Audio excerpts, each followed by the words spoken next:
someone who is out on bond for murder and they're 6-time first offenders, or they're getting a signature bond for a violent act, there's a very real problem there. I just don't think that you can rationalize allowing a defendant like Mr. Winfield to be released from our jail. We're complaining about this process that continues to allow people like this defendant to get released.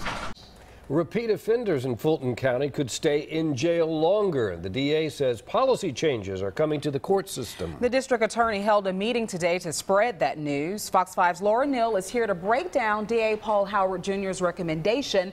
And Laura, what did the DA have to say about the current situation? Well, District Attorney Paul Howard Jr. says we have a serious problem here. The district attorney says it's time to make some changes that will keep repeat and violent offenders off of the streets. He didn't realize how bad it was until he met with police chiefs earlier this week. I think that we've reached maybe a tipping point in our community, and I'm hoping that even though we have made these complaints over and over again, I'm just hoping that people will now pay some attention. Friday afternoon's meeting came on the heels of Atlanta Police Chief Erica Shields' promise to do everything she can to keep people safe in a town hall meeting on Thursday night. But she says it's hard for her officers to do their job when criminals keep getting back on the streets. When we fail, I stand in front of you and I say we failed, and we own it. I need the district attorney to show us who is getting prosecuted, who's getting pled out, okay? Mr. Howard proposed changes. Magistrates should not be allowed to issue bond for what he calls 7 deadly sins. These include armed robbery, kidnapping, carjacking, to name a few. What we're asking is that when the police make arrests, that they are to immediately send the arrest information to the district attorney's complaint room so that prosecutors can present not only the arrest information, but also the arrest history to the judge. Chief Shields sent us a statement in response to Mr. Howard's plan. She says today's appeal by Mr. Howard to the Fulton County Judiciary is a step in the right direction, but by no means is our collective work done. When we're going down there and we've got someone who is out on bond for murder, and they're 6-time first offenders, or they're getting a signature bond for a violent act, there's a very real problem there.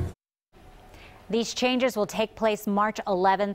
Chief Shields also said today, the time for talk is past us and the time for action is here. Coming up on Fox 5 News Edge at 11, the DA gives examples of repeat offenders who continue to find themselves out of jail and back to committing crimes. More details on how they will keep this from happening. Doug? All right, Laura, thank you for the latest there. And repeat offenders aren't the only problem plaguing the Fulton County judicial system. Today, the district attorney's office requested the help of the GBI after it discovered one of its defendants' records were missing. Nicholas Knox was arrested on charges of aggravated stalking. According to DA Paul Howard, Knox has a criminal history and should have been held on a non-bailable offense, but all those records disappeared from the system. We have actually written a letter today referring this case to the GBI for investigation because, as it turns out, this defendant has a relative who works in Fulton County government. And but the record of him being with the jail has somehow mysteriously disappeared from our criminal justice system's record process. The district attorney pointed to the defendant's Instagram page. He says Knox posted the following message right after his release from custody, quote, "Life is a game and I have the cheat sheet."